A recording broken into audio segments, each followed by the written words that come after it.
Okay, well, first, thanks, Fred, for the introduction, and thank you, John, for your summary of the main results. And at the outset, let me thank Tom Emmons for his excellent research assistance in implementing the analytical work. My remarks will supplement John's in three areas. For the FEER results themselves, I will first review the model that we've used to make the calculations. And then second, I will examine the differences between our assumptions and the IMF assumptions where they exist. The third area of remarks will be some comments about the study that Fred mentioned, the long-term U.S. international position in light of a fiscal problem.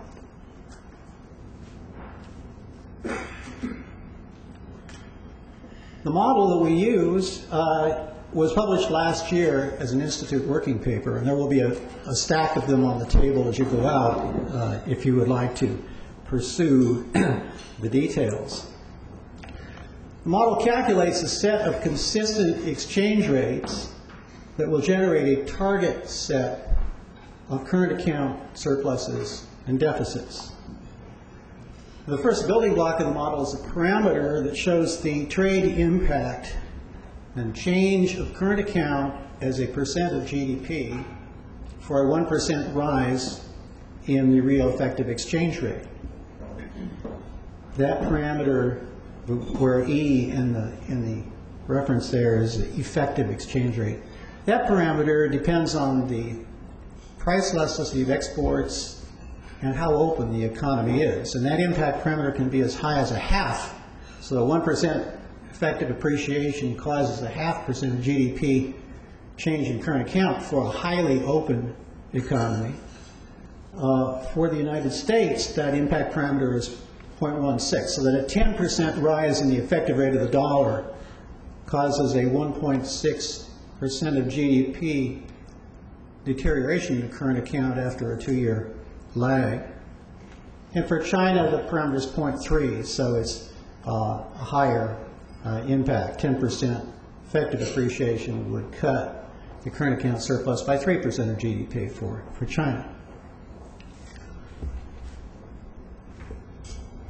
The second task, or the task, is to find the set of desired percent changes in exchange rates against the dollar, which I call Z, and the set of desired percent changes in the real effective exchange rates. Now, for any single country, the change in the effective exchange rate is going to equal the percent change against the bilateral rate against the dollar minus the trade-weighted sum of how much the partners are moving against the dollar, as shown in the equation in the second bullet. For the target for the percent change in the effective rate, we have simply the target change in current account as a percent of GDP divided by this impact parameter.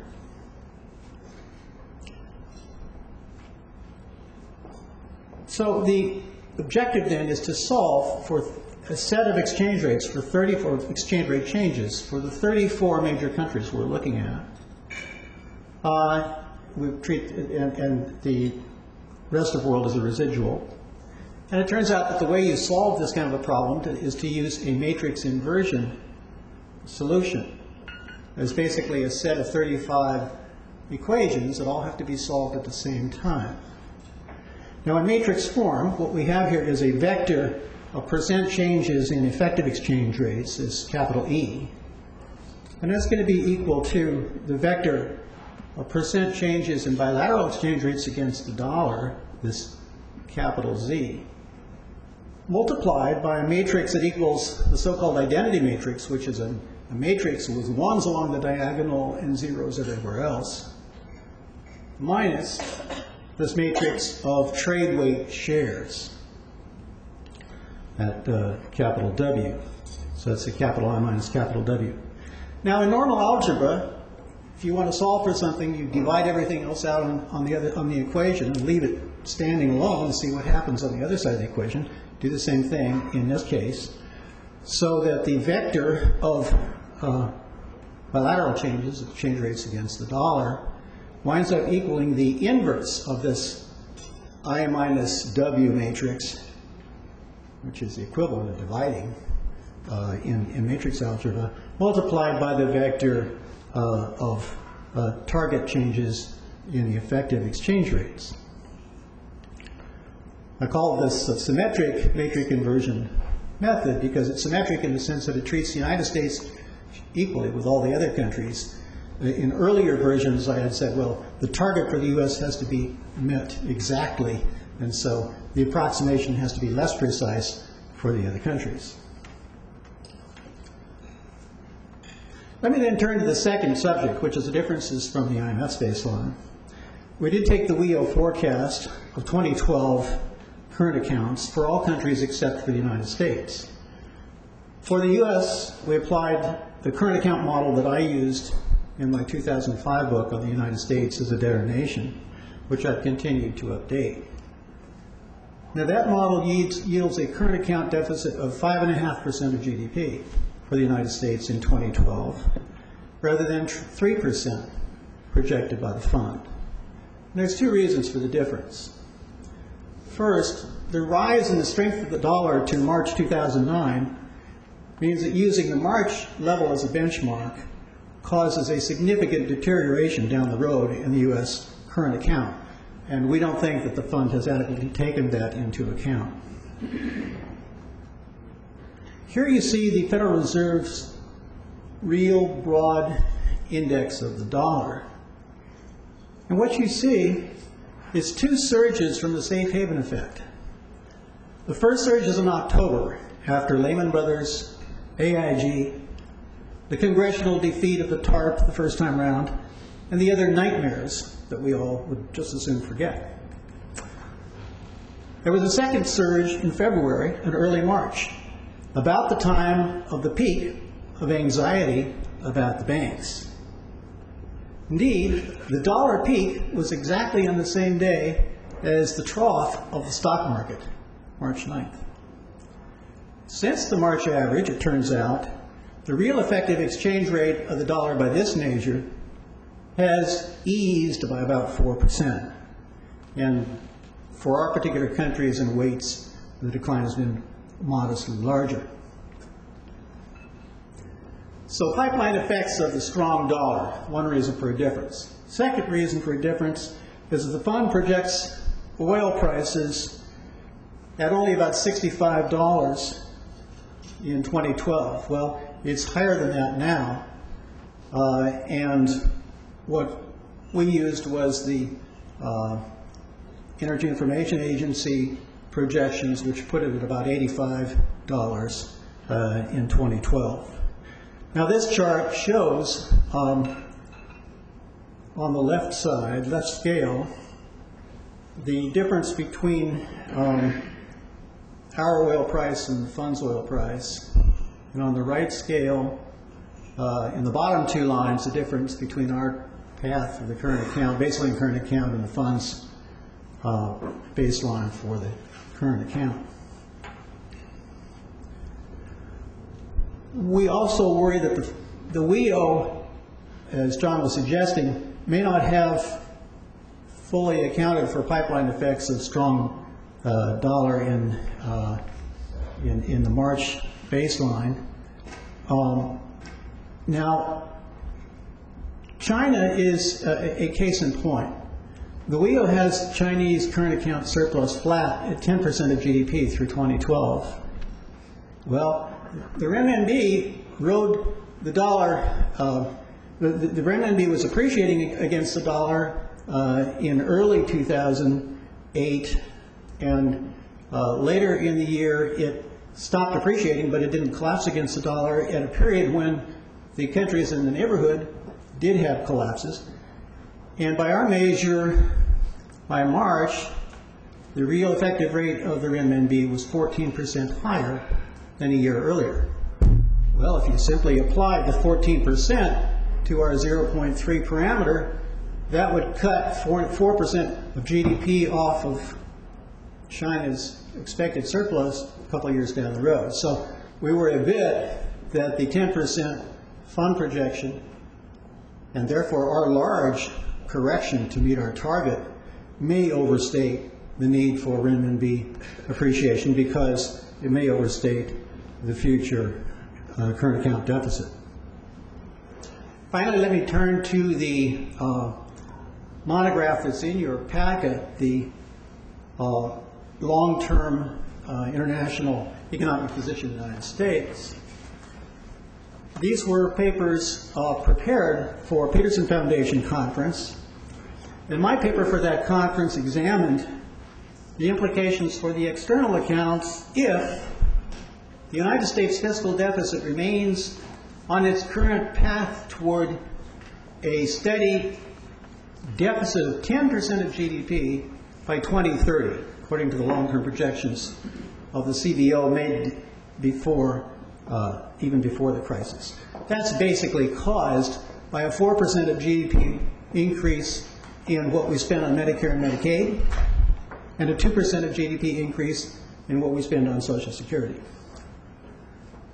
What I do is to calculate the impact on the current account that would result, and external debt, that would result from that kind of a future, what I call a fiscal erosion future, in contrast to a benign fiscal environment in which the fiscal deficit stays at a steady 2% of GDP. And once again, I applied this current account model that I've developed. And from experiments in my 2005 book, I found that a 1% of GDP fiscal erosion translates, after general equilibrium effects, into a 0.4% of GDP trade balance erosion. And also, because a higher fiscal deficit raises the interest rate, that puts upward pressure on the dollar, which then becomes the implementing mechanism that drives the widening of the trade deficit.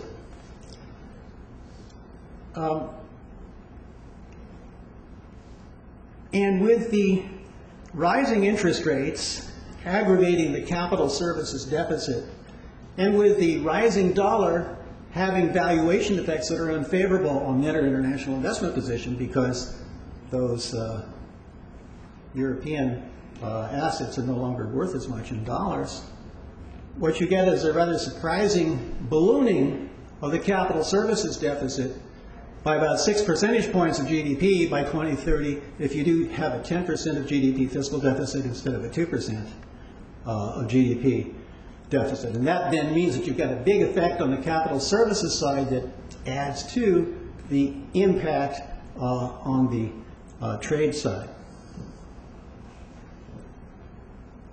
So the result is that in the longer term, instead of something like a 4 to 6% of GDP current account deficit, you would get a current account deficit which could rise to 16% of GDP, and even higher, over 20%, if in addition you build in an increased risk premium, country risk premium, because of the deteriorating net international position.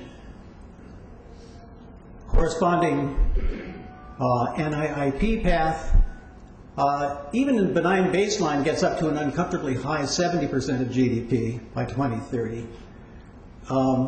But with the fiscal erosion scenario, it could get up to 140% or even larger if you have the deterioration in the country risk premium. These imbalances are so extreme that a crisis with a wrenching adjustment would be forced long before they actually materialize. So this is not a forecast in the classic sense that this is what I think will actually happen. This is